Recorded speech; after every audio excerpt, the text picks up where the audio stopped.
G'day there everyone, congratulations, you found the champ dog, and today we're jumping back into the arena.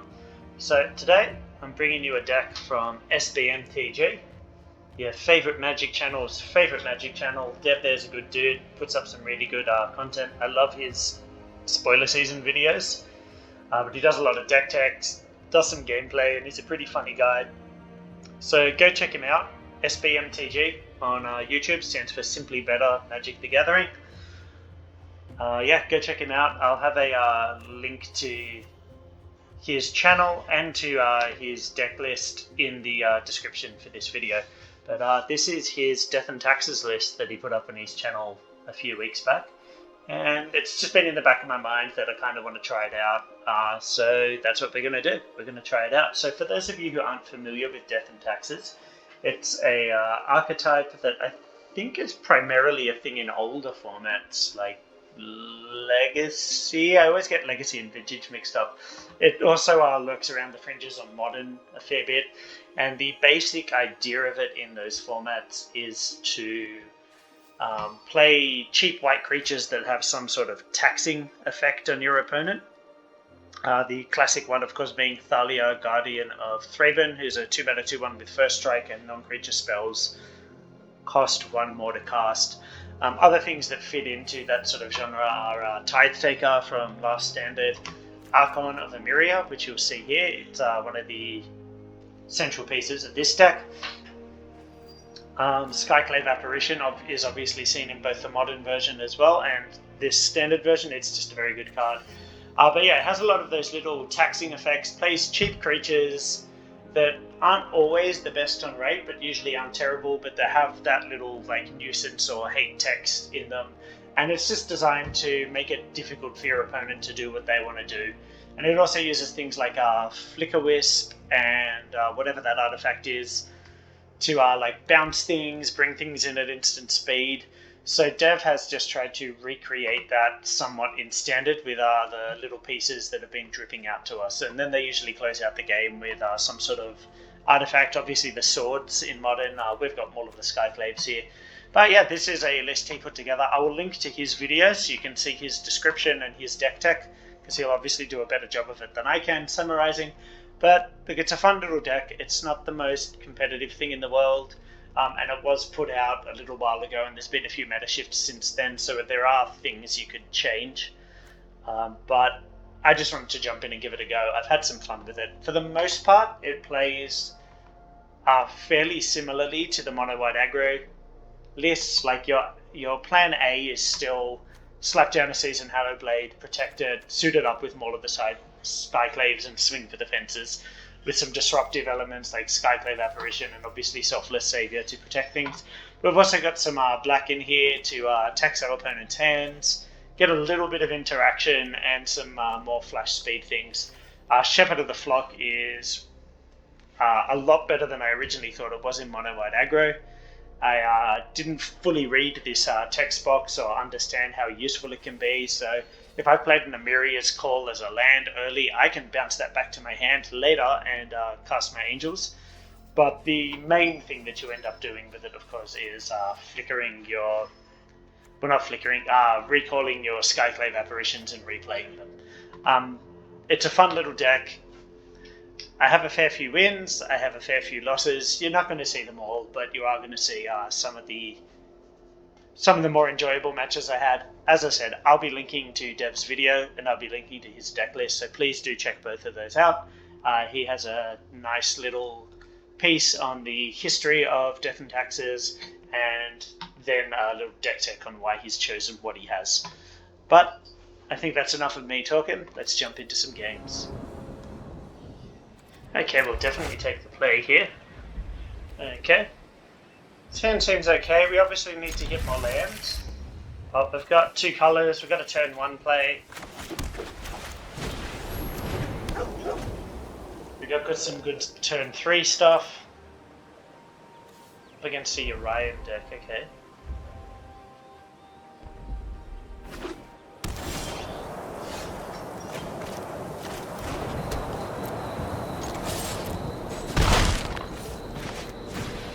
They have our second doggo.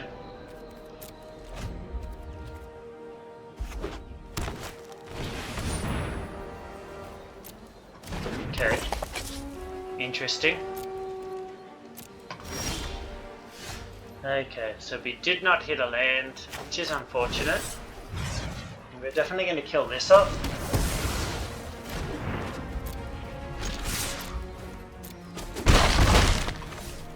They're already ahead on board, so the Blacklands Paragon isn't particularly urgent. And I don't want them getting value. Sanctums. This is dope.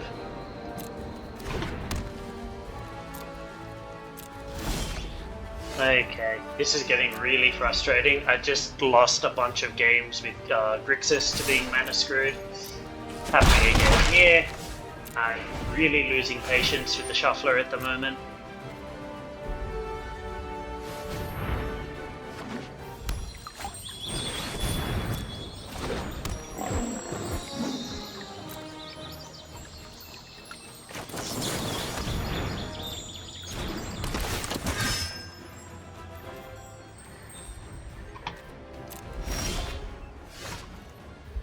Okay, this game is over.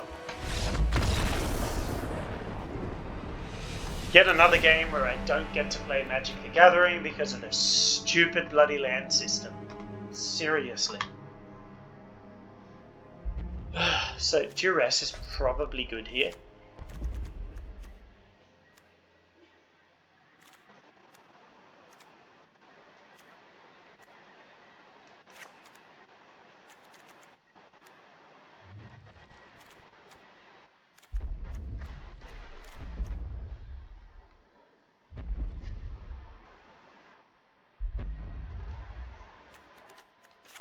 Probably only want 2. What else do I cut for it?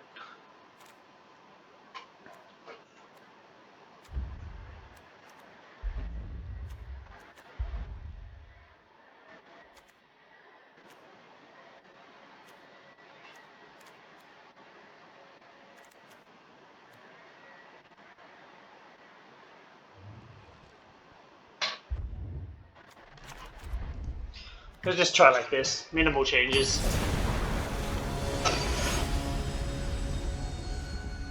I like my opponent's name. I'm a big fan of Archer.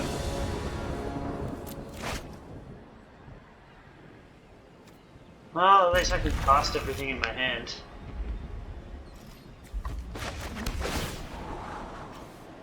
Hey, it's a 3rd land.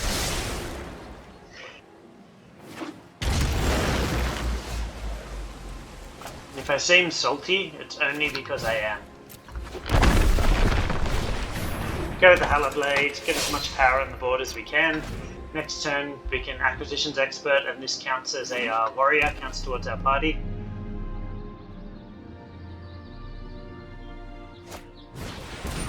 Sure.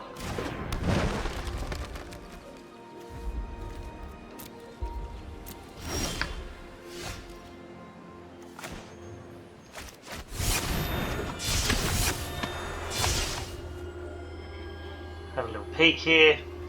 Show me your worst 2 cards.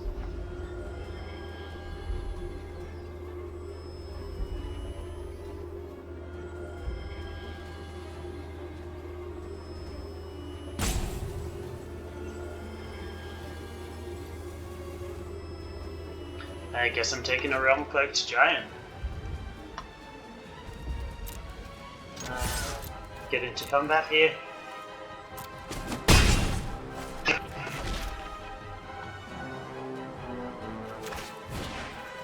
Play this tapped. I could have shocked in to play this, but I don't see it as being worth it. Lotus Cobra, okay. That's quite the ramp you've got there.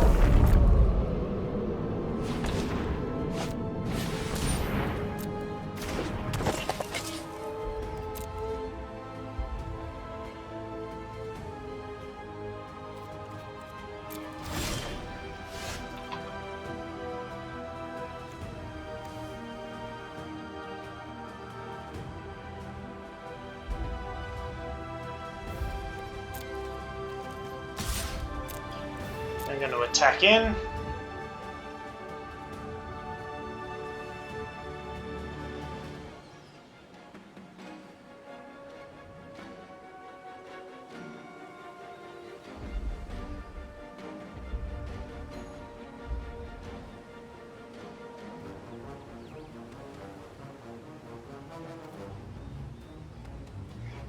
having a big think there.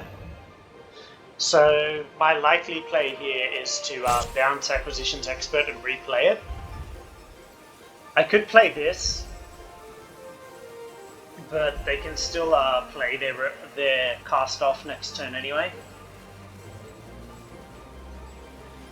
Because if they have a land, even if it comes in tapped, they produce a mana of the Lotus Cobra and they've got 1 mana for the carry acid as well.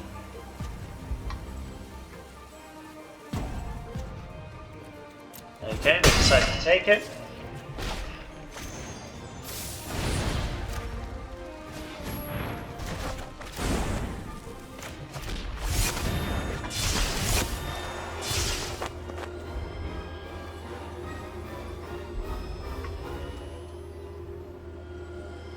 I do like the idea of taking a land, but I think I take the more relevant spell.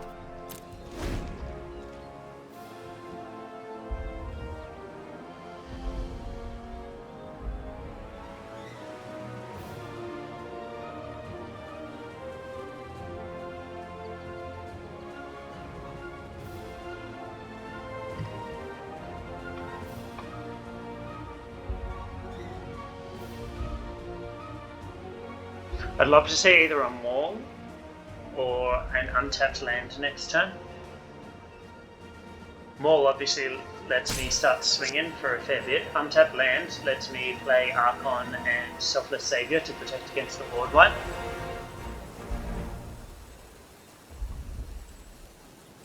And all I've done is cast 2 spells, 2 creatures this turn, and obviously the bounce thing. It's really made life hard for our opponent.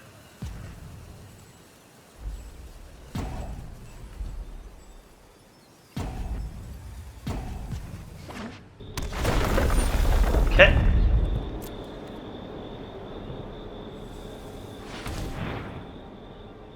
So 5 mana. Omen of the Sea, sure.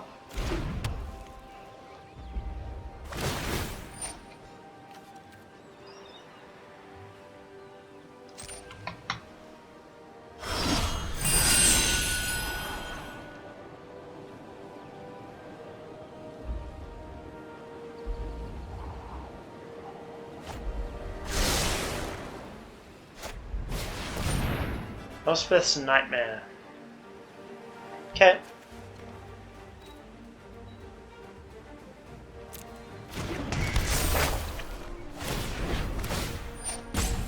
That's fine.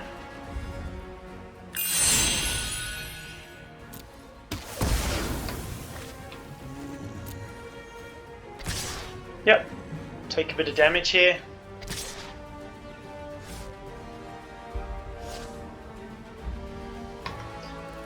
Take a bit less damage than I thought I was going to.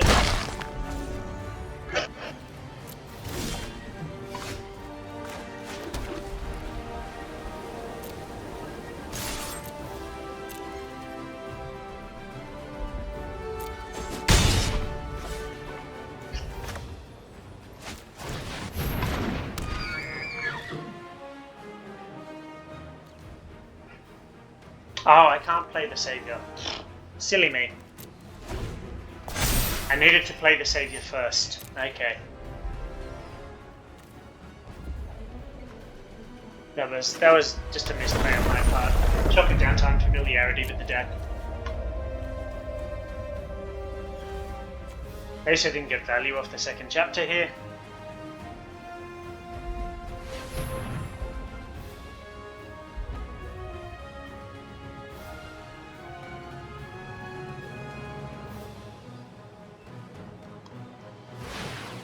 Yep, by Uriah, makes sense.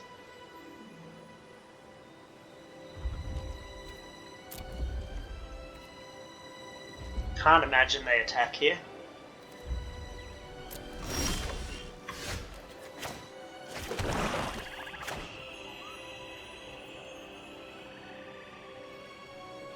So I'm going to play this because I'm going to be able to bounce Elspeth's Nightmare next turn.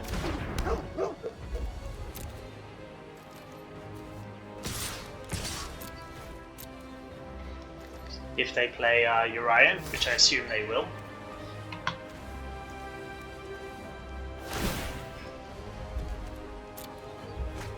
discard this Hallowblade.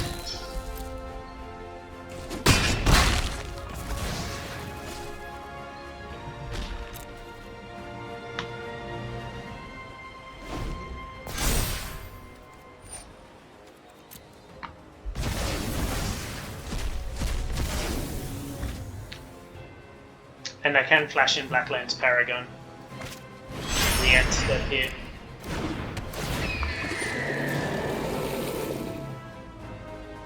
Oh, they didn't get to bounce the Nightmare. Okay, that was silly. So they just draw a card here.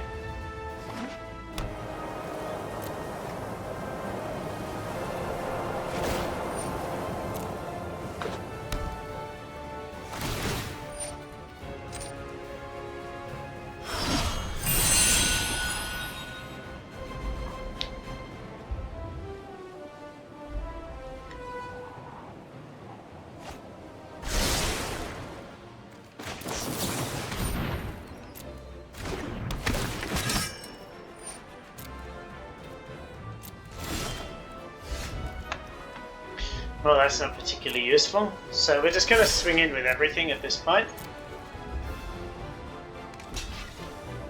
Okay. Blocking the Savior is actually a little bit silly, because I'm very likely to sacrifice it to protect something else.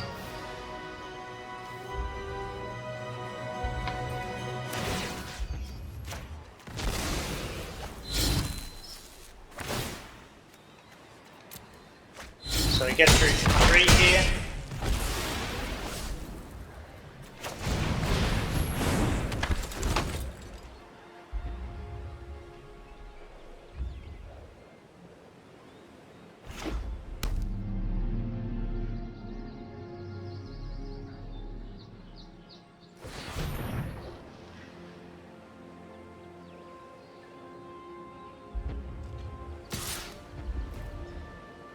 Ooh, aggressive. So they must have something in hand to deal with this board. Could be another Realm Cloak Giant thing. Shatter the Sky.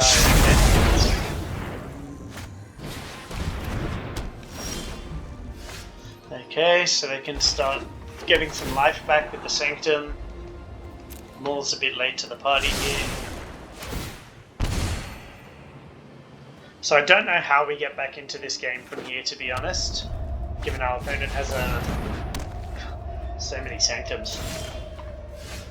And it's kind of cool.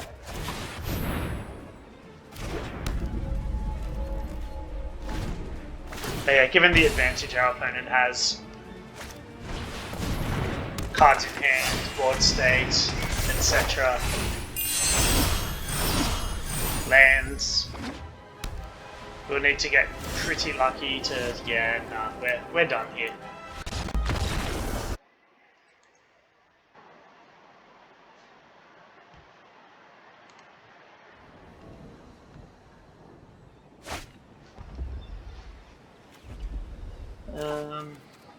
Well, I have 3 lands. I guess I can keep this.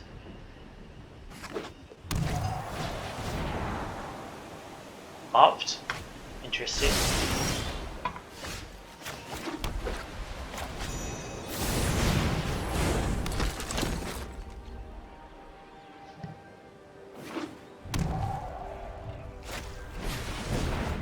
Okay, so this looks like some sort of is-it prowess tempo situation.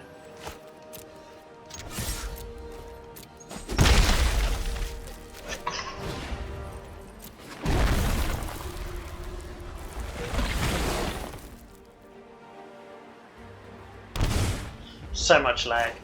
So Season Hallowblade will probably be a little difficult for them to deal with, and Archon of the Myria will probably also be a problem for them, keeping them to 1 spell a turn.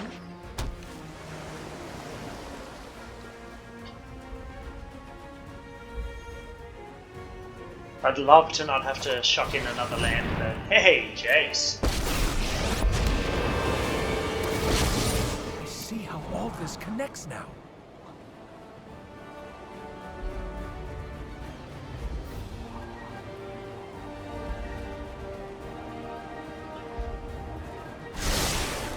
Okay, did get 1 to the top, which is a little unfortunate. Okay, so I don't really want to shock in.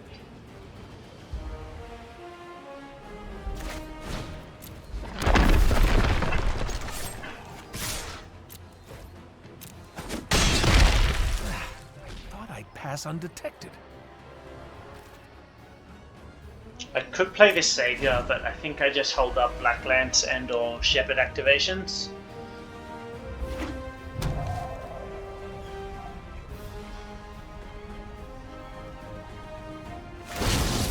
I have a lot to think about.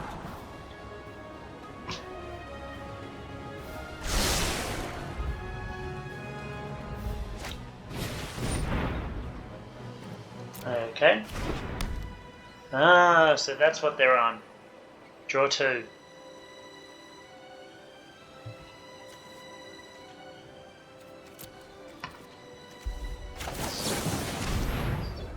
So I'm just going to flash this in here.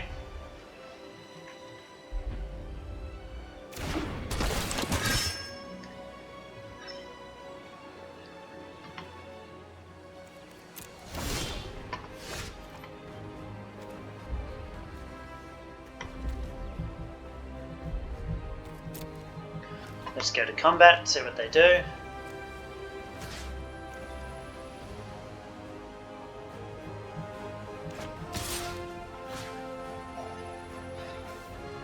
So I'm going to do like this, because I really want to make sure that Jace dies, basically. And I was going to say they could have a way to draw 2 cards and make a blocker. So I assume they blocked the Paragon.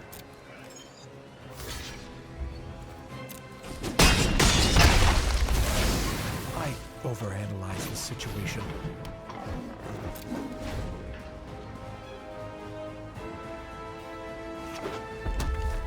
So hopefully Archon can do some work here. Okay, forces them to remove it straight up.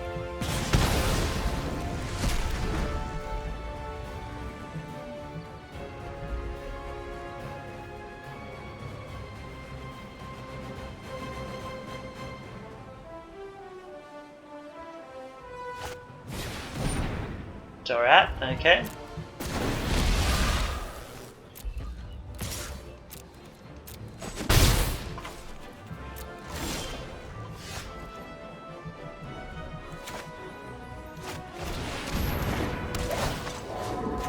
So I'm going to get rid of the Alliance here, just because I have other answers to creatures.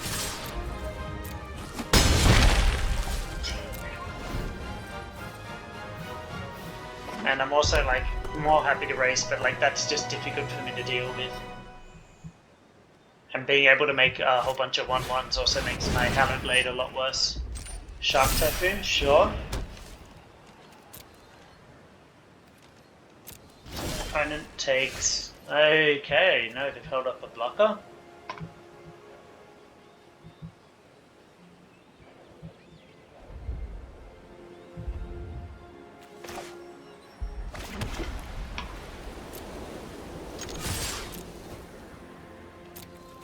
So I'm going to attack in with everything, see how they block. Okay, I really don't care about that.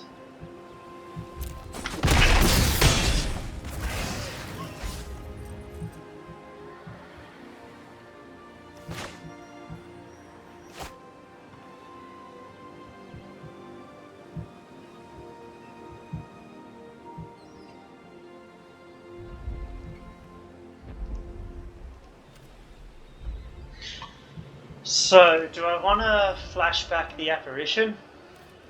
Yes, I know it's my go. I just said I'm thinking. Don't be a D-bag. Still thinking, mate.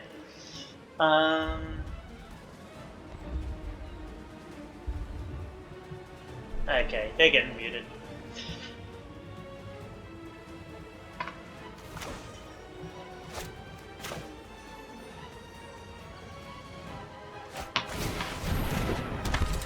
I think just put a little more power on the board for now.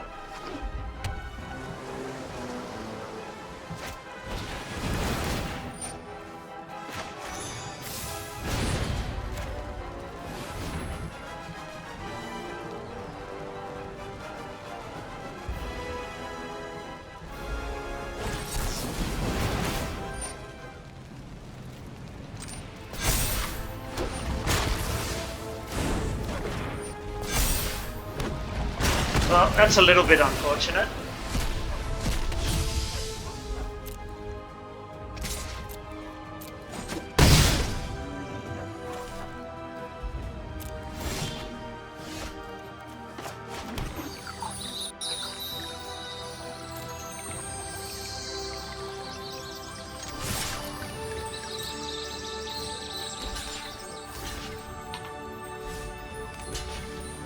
Okay. So keep this one alive like this.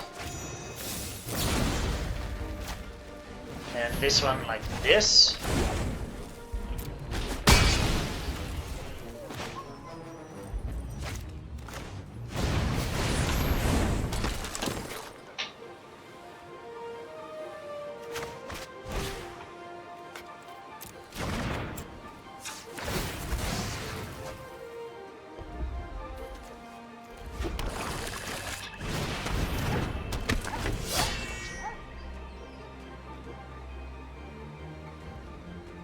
So I should have played the Archon the turn earlier.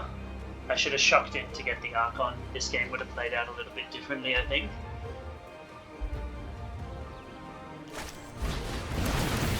Okay, it's unfortunate.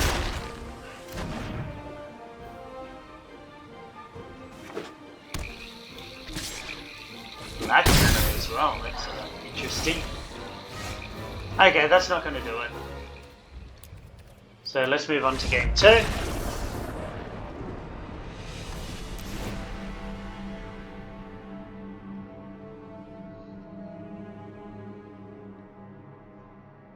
So I think we want our disenchants. We probably want a couple of Skyclave Shades, just as another resilient threat. Probably want some Duress.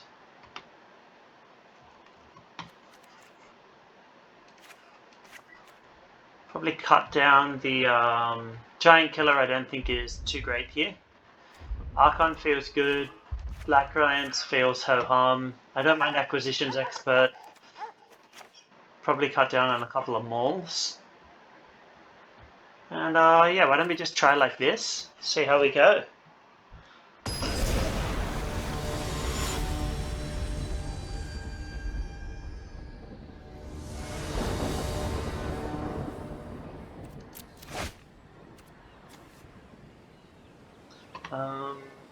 This is okay. I need to lead on the temple. I think having some of these things available turn 2 is a little more valuable than playing a Selfless Savior turn 1.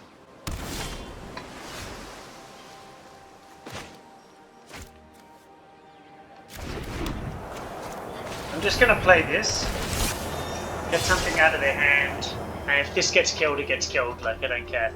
It's already got value for me. If it doesn't get killed, I can bounce it with the Shepherd.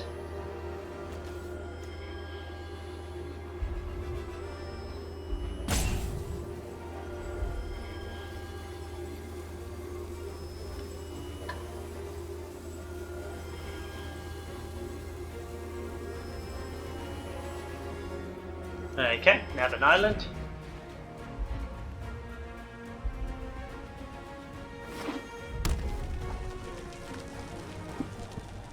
I'd love to see a Durat come down, but we don't. So we're going to attack first.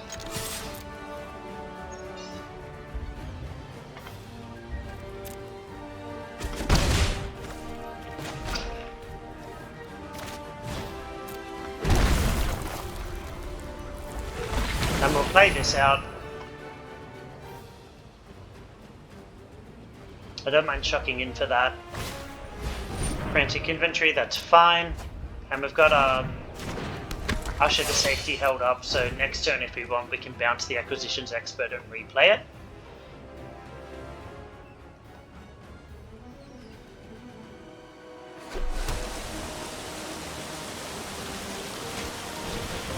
Okay, there's Dorat.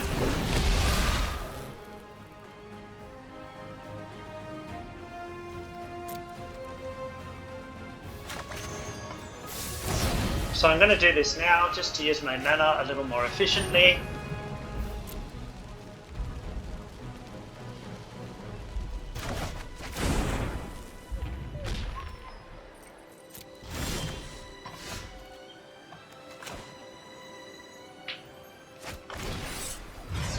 Kill this off.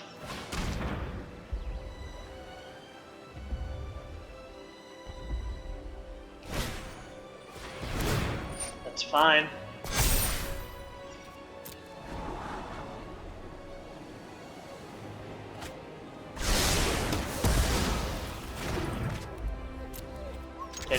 3. Replay the expert.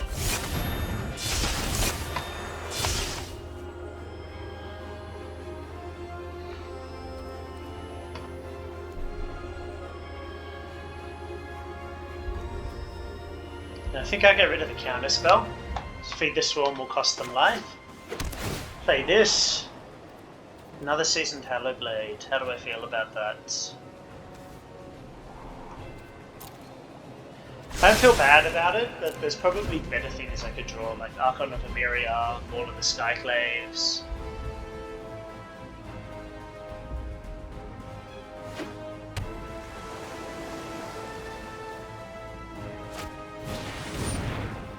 Rat is back. So they're stuck on red mana. That's one of the issues they're facing here.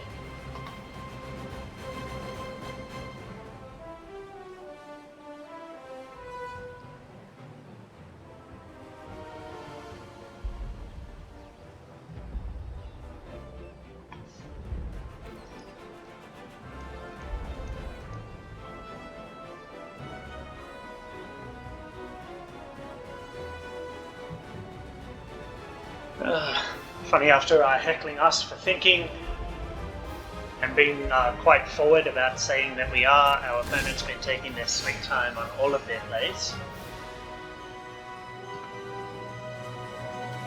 So I'm going to play this now, so that I can attack with the expert and keep it alive if I have to. Oh, I could have done that anyway. Okay. That is beautiful.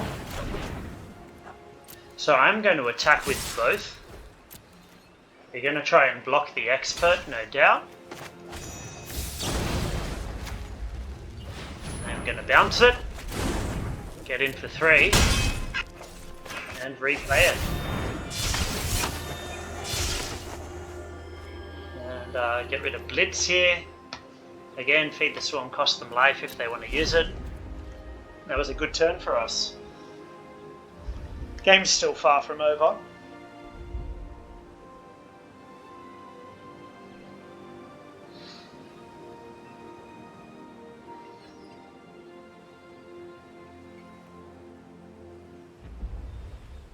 We saw last game their deck is so they're capable of going over the top of what our deck can do.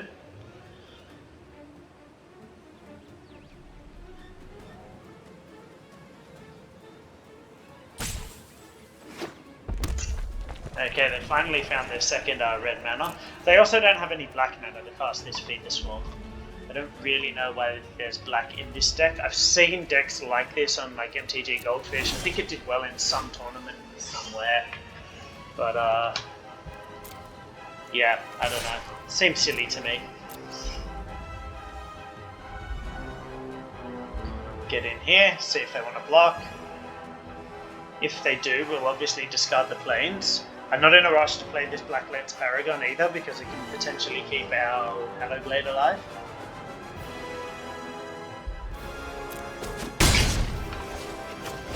So I'm just going to play these guys out.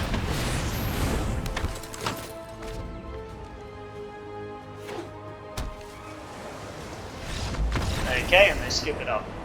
Excellent. I think we just keep it like this again.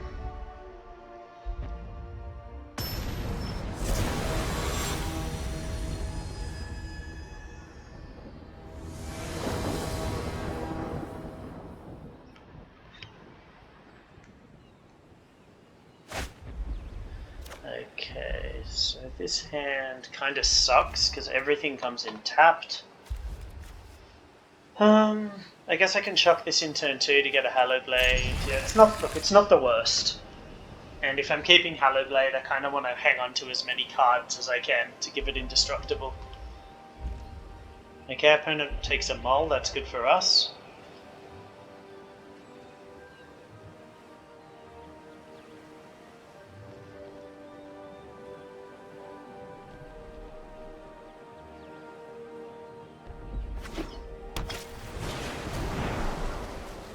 Cast an Opt. scry to the bottom is nice. Nice to draw that. I was just about to say I do need to hit another white source to play it though, but here we are. So I'll happily keep that on top.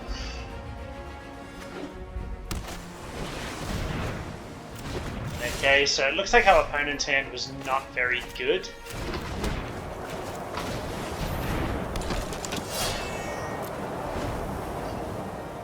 And they're just trying to dig through to find something better. Okay, they found some red mana. That's good for them.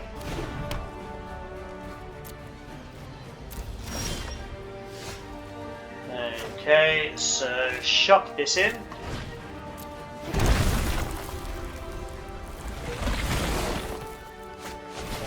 Clean up this improbable alliance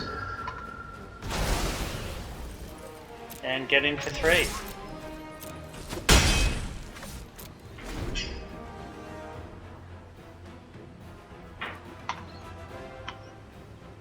I'd still like to see an Archon.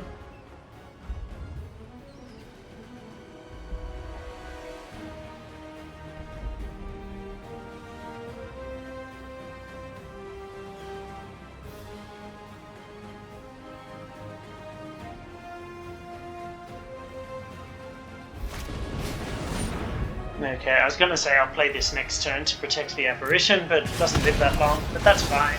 It did its job.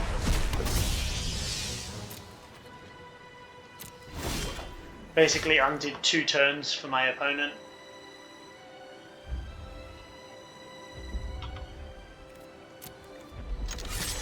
Attack here. I assume they block.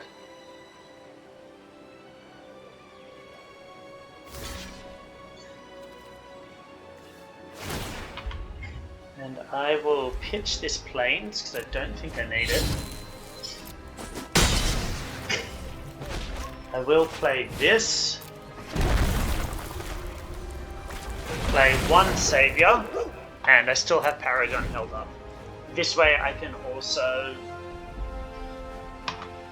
play Academ's Awakening later in the game if I want to.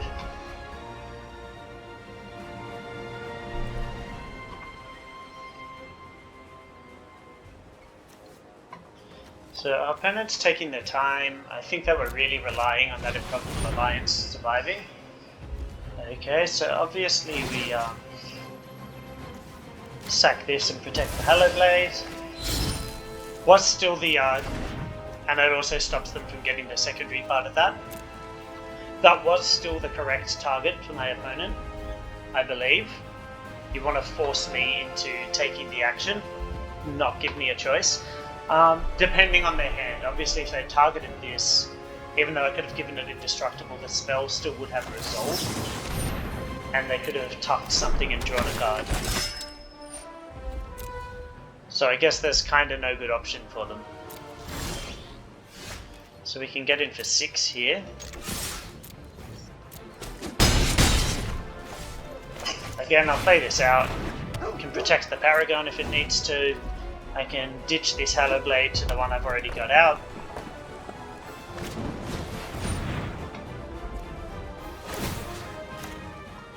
So in this case, it's definitely the correct choice to target the Savior, because if they target anything else, I can sacrifice the Savior anyway. So they're taking a choice away from me there, and they can do this. They've got the backup one. So that's fine. It's still just a 2 for 2 trade.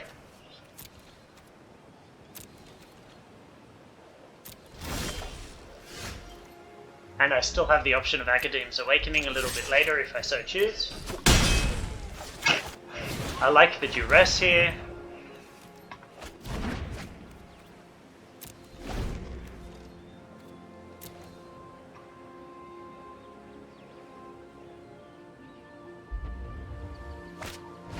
I perhaps should have played out this other Hallowblade.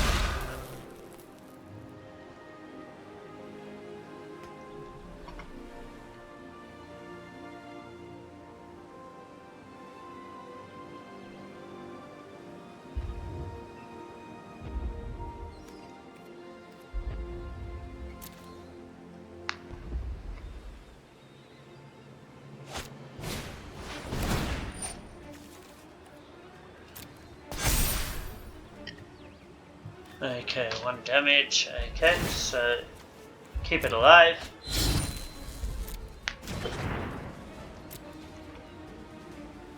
Do they get in? No. Archon's nice here.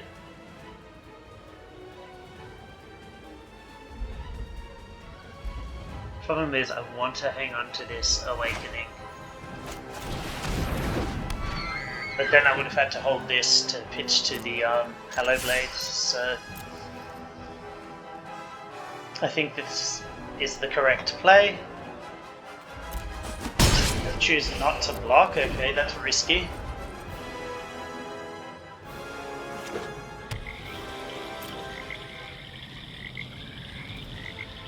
So they have to block next turn or they die.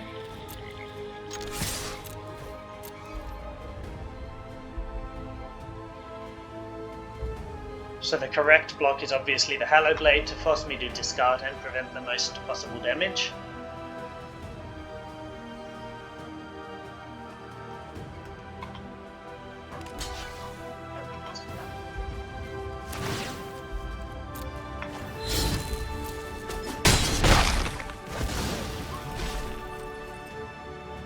This is not looking good for our opponent here. Okay, so that can buy them another turn and force me to make another discard.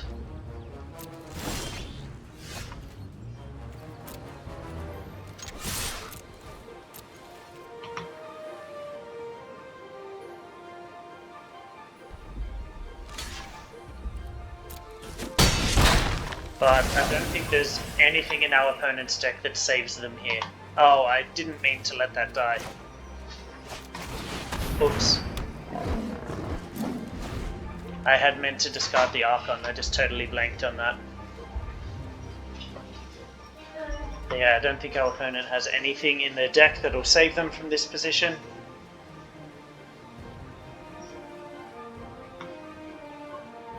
So they're just gonna rope. That's fine.